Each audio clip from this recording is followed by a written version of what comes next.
Hello and welcome to Durzel's Doodles. I'm Jack, and firstly, if you can like and subscribe this video, it would be greatly appreciated.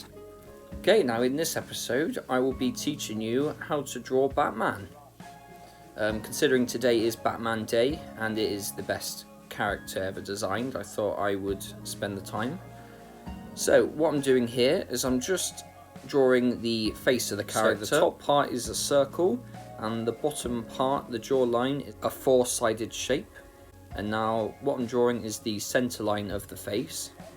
So that just shows the middle of the face. What I'm going to do is have it sort of looking down at three-quarter sort of view, so off-center.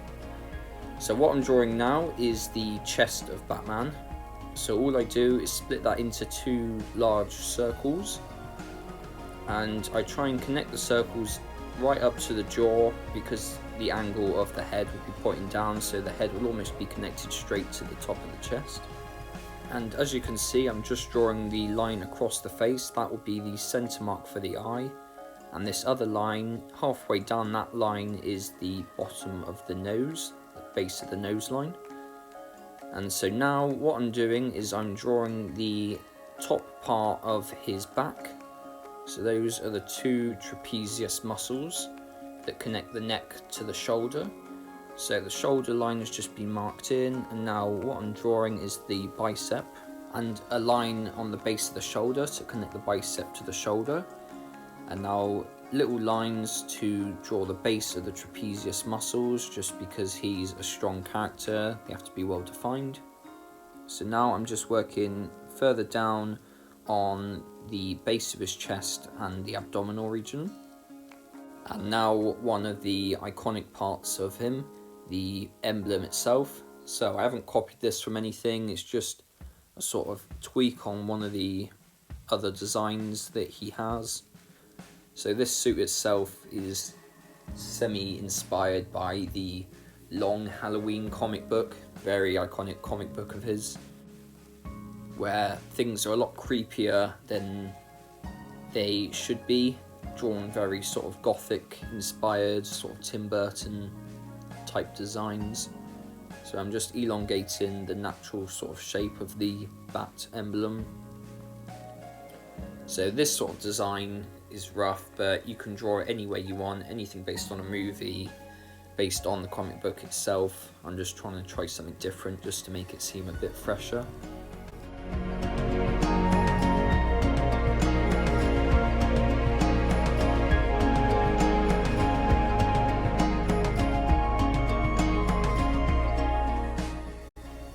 Okay, and now I will be adding the details to the face. So I'm just drawing in rough lines to mark the base of the eyebrows. So they're quite sharp. You know, the angrier the expression, the sharper the brows. I'm just drawing in lines for the nose and the base of the cowl, where it joins the skin. So these marks are just defining the outside of the jaw. And now I am including the eyes themselves, very sharp eyes, very narrow as well, the angrier the face. And the mouth is quite simple, three little simple lines, very straight, very fast. And now I'm just including the outline of the face, so very sharp, detailed chisel lines. The ears just been added in. And now Long Halloween is famous for having long ears on the bat suit, so I've copied that. And I'm just adding the outline to the top of the forehead. More marks there just to show the eyebrows. It's more about just showing the position, not showing the physical position of the eyebrows, it's just showing what shadows it will cast. And now what I'll be doing is drawing the cape of the character. So it's very loose, very sort of prance about in terms of where you place it. Doesn't need to go anywhere specific because Batman is in motion in this position.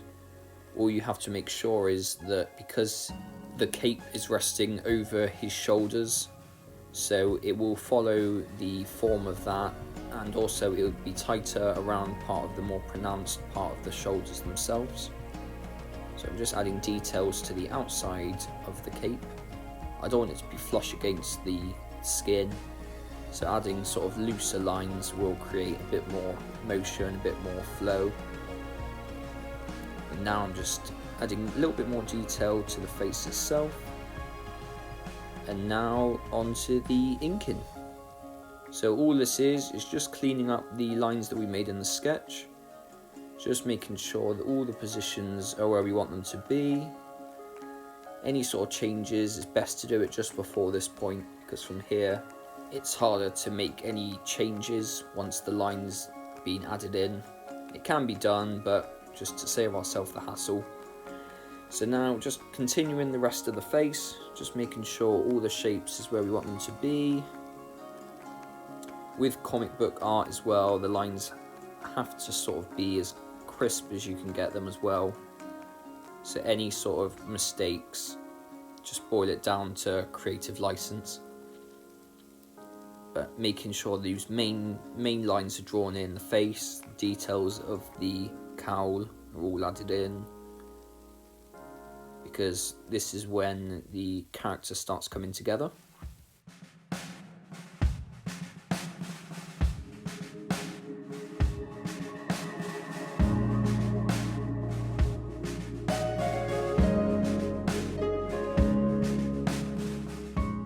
So what I'm just doing now is adding some of those extra lines. So the more lines you add, the more definition it gives to the tension in the face. So the more lines, you can tell he's frowning a lot more. There's a lot more tightness up towards the eye area.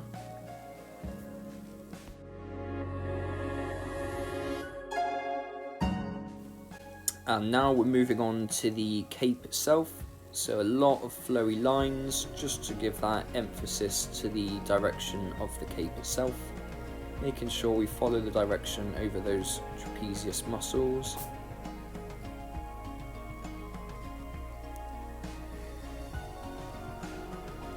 More lines added in the better as well, in terms of adding texture, and it saves us when it comes to colouring, adding those details in. And now same on the other side as well. The more they don't look the same, the more realistic the cape becomes. So making any of the lines follow their own path does help. As long as we follow that muscle sort of structure underneath, then nothing should go wrong. And now we're back onto the emblem itself. So it's just going in and tweaking those lines to make them as crisp as I want them to be. It's good with a character like this as well, because if you do want a more gothic, spooky kind of take, the lines don't have to be as crisp as well. So nice sort of scary, jagged, long lines does give it a bit more of a threatening, creepy appeal.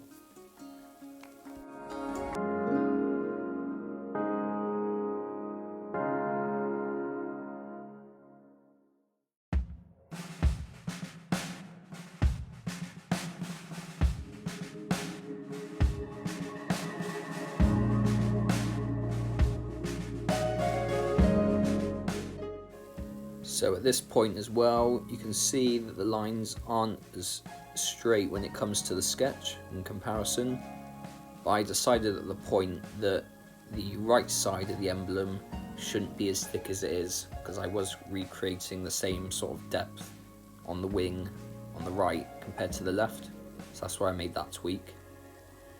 And now just adding the base of the chest. So that will just round out that base part. And just off screen I am drawing the base of the chest and the connection to that abdomen as well. So now we've moved on to the bicep and lower shoulder, so it's just adding the marks in for that. I want that bicep to really stand out, so that's why it's larger on this side. He's almost reaching his forearm out towards the screen. So I just drew those two little lines towards the base of the neck, just to show the top of the chest. I just added a few more tension points to the top of the face, and now what I'm doing is going in to the chest and the rest of the body and hatching in the shadows. So hatching is just pencil lines but for ink, So it's very sort of sketchy-esque way of filling in depth. And so with hatching though, it has to follow the form that you're drawing. So the chest is a lot of direction towards the center of the emblem, and around the outskirts it follows more of a spherical curve.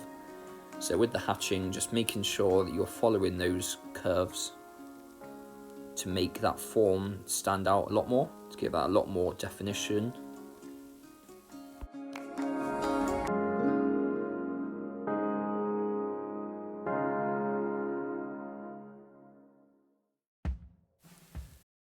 So this point here is a good example of cross hatching. So it's hatching but with different angles. So we want to show that this shoulder has a lot of form to it, and so the more angles you give this, the more lines in different directions, the more of a sense of shape that the object would be. And the same on the other side, but on the other side we want to show depth more, we want to show darkness. So spacing the lines closer together and more frequent does give it the sense that there's more of a shadow. And we're doing the same thing with the cape as well, just adding more depth, more shadow towards the base of those muscles, because that's where the light will not be able to hit. And it also gives the effect that the trapezius muscles are quite rounded. There you go, we're just adding some more hatching to the face. See, it's darkening those points between the eyes and the nose, and more at the top to give definition to the ear itself.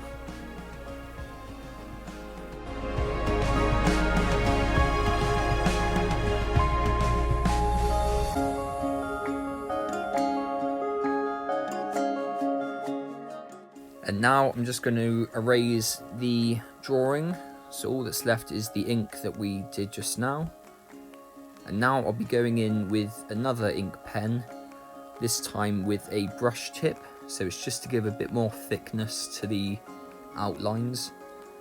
And this is a pen that's usually used more for comic book, because you can go from thick to thin very quick just based on the amount of pressure added.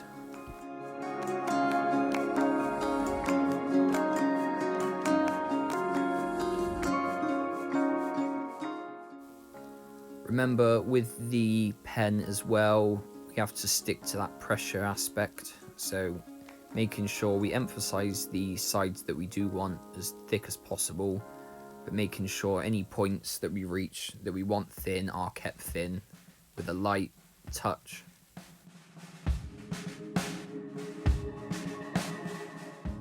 Okay, I'm now going back over with the darker pen over those points of the eyes.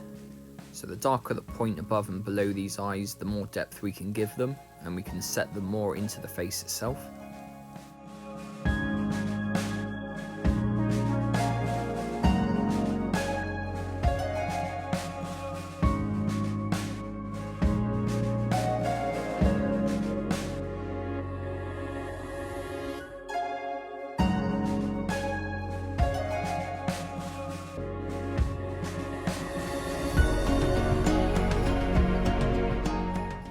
Now I'm moving on to the cape again, so I'm just adding more of the darkness to the outside of the cape itself, making sure to emphasize where the cape ends, not so much the line work in the middle, because that's already basically been done with our cross hatching.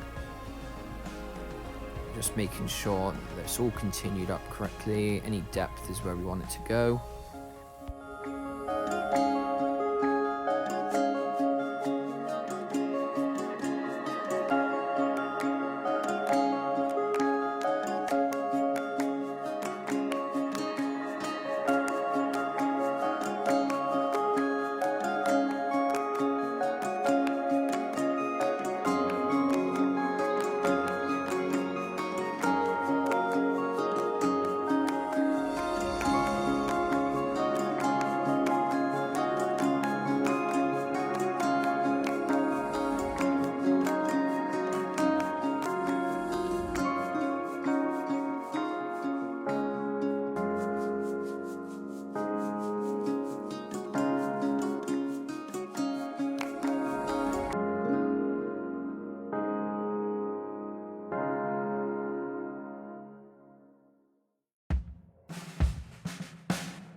As you can see now, I'm going over the eyes again. I really do want to emphasize how much they are sunk in. So now I'm going in and adding a lot of the black to the eye socket, just underneath the eyebrow as well, just to create the sense that the eyebrow really is looming over the eye itself. And continuing those hatch marks across. You can see how thin the marks can get while using this pen compared to the other ones. And now I'm just adding a few extra little marks to the capes themselves. Only slight little marks where the deeper parts of the cape should go. So now on to the colour itself. So I'm using Touch New alcohol markers, and what I'll be emphasising on with Batman, I'm going to emphasise on the greys, the blues and the skin colour itself. So for the base of the suit, anything below the cape itself is going to be with 3 shades of grey. A CG7, CG6 and CG3. So what I do with the alcohol markers is go in with the darker colour first. So we're just going in and adding the shadow to all the parts of the suit, because it's easier to blend out the colour than to start with a light and try and blend the dark through. It's now impossible for that to happen. So we're just going through the whole base of it with that one colour.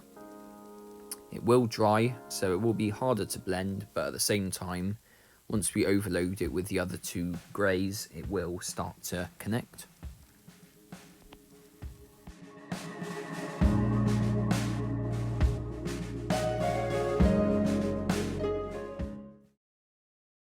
I'm also now going into the top, where the point is between the top of the chest and the base of the cape.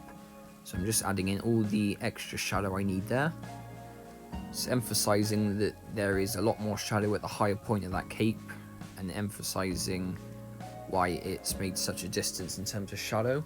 Just adding it more to those hatch marks as well. And with the hatch marks, it's good to connect up with the darker shade of colour. It almost blends the 2 different mediums together.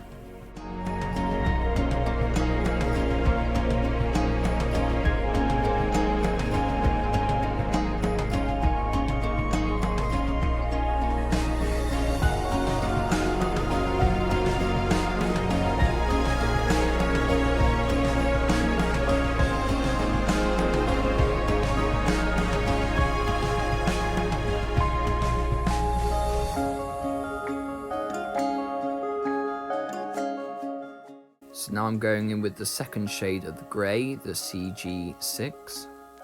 So just making sure we blend a little bit better through. So it's not going to be 100% at this point, because we're only adding another shade higher. It's nothing too drastic. So just going through the abs, now to the base of the chest. Don't worry if at any point it overlaps the emblem, because the emblem is going to be in a solid black colour. So just make sure we finish all those other points here. So it's still in a slight shadow. So at any point you need that, it's still with that CG6.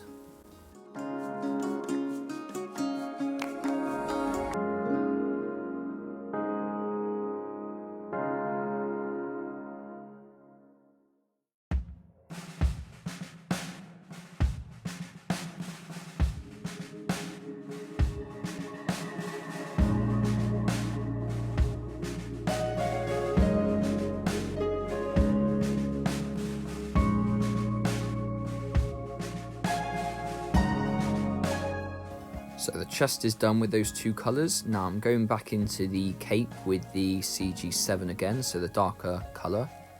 So this is really the final push to emphasise the depth over those muscles. And as you can see, I'm still following the curve as I'm placing the pen on it. So in the same with the hatching, making sure your direction is correct. And we're still following it around. Still continuing the same sort of directions, just making sure we're adding the colour onto the base where the hatching was made earlier.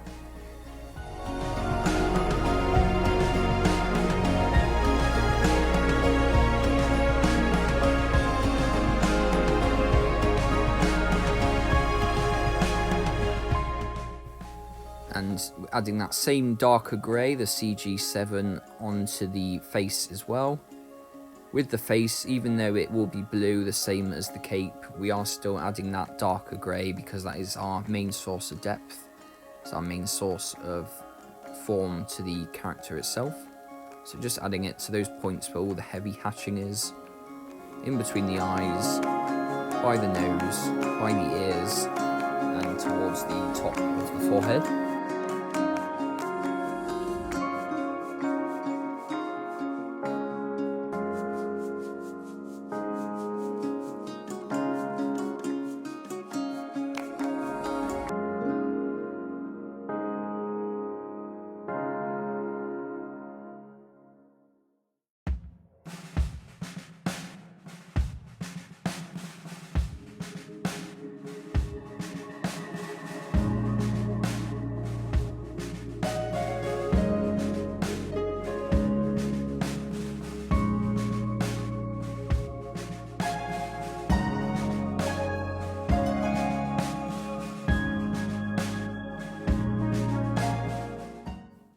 And now we're in the final colour of the suit, the CG3.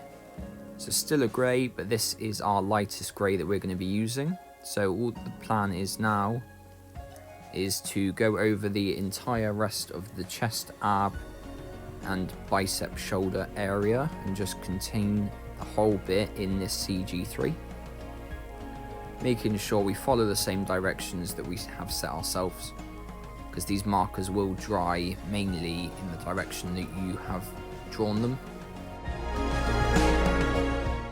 As I said before, no need to worry about going over the emblem, because that will be contained in the black, so any mistakes will be covered up.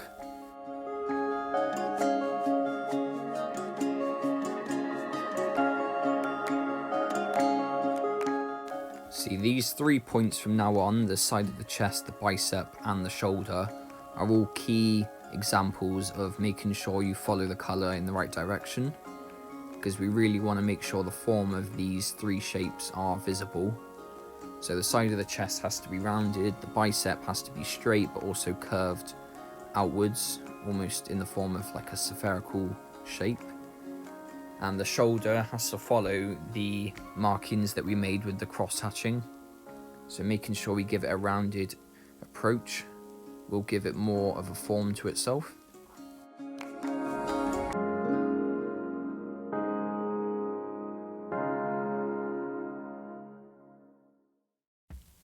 And now on to the skin. This is the only bit of flesh that we see on the bat suit. So we're going over with a CG3 for the shadow, so the lighter grey, just because we don't want it to overpower the skin texture. So the shadow is just going to the base of the cowl and below the lip and on the top lip itself. Just emphasising the curve of the bottom of the chin. And now we'll be going in with 2 colours. The colour that gives the warmth is the 136 blush. So we're just going in with that, adding in that sort of warmer part of the skin. And then when it comes to it, we'll be going in with a 131 skin white and blend that through, just to give a very light sort of take on his skin. We don't want it too colourful because the character is meant to be more dark and gloomy.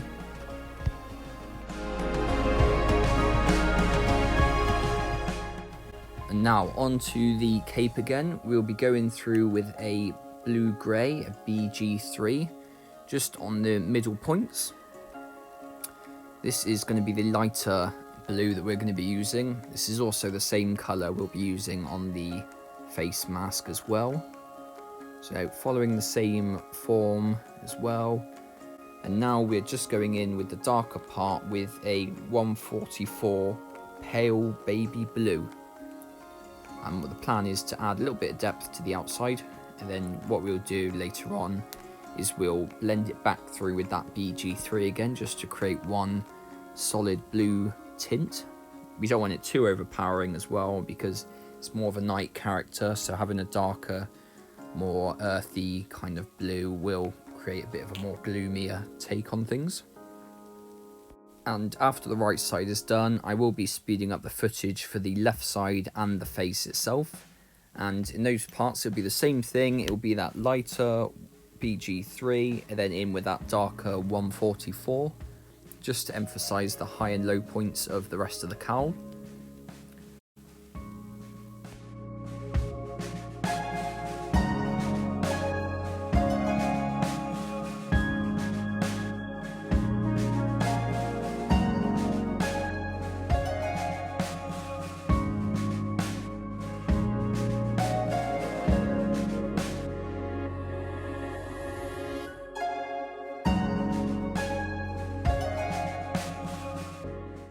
So the sky has been done and the emblem has been filled in with its black. So I'm just going in with a white marker now, just a simple sort of sketch marker, just to add in raindrops. So little straight quick lines just to give the effect that rain is coming down. They have to all face the same direction as well, just to give that more realistic approach to the rain itself. And it helps to create a bit more of an interesting background compared just to the solid one colour that we used earlier. What I will be doing as well, as the rain is falling, is going to be interacting with Batman's suit. So when it comes to that point, we'll be adding simple sort of spray reacts from the rain interacting with the cape. So it's just simple lines in any sort of random direction, as long as it's going opposite the direction of the rain itself, and making sure we continue in it on all 3 points, the 2 sides of the cape closest to the sky and the top of the head.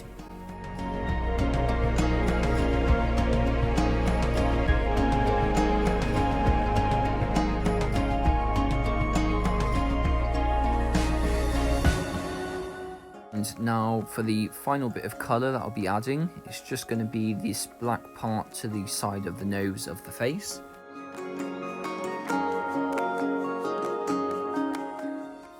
And I'm just going to quickly pop my signature down just to show it's done. If you have any other suggestions on what to draw, I would like to hear them down in the comments. But if you like and subscribe, I'd really appreciate it. Thank you.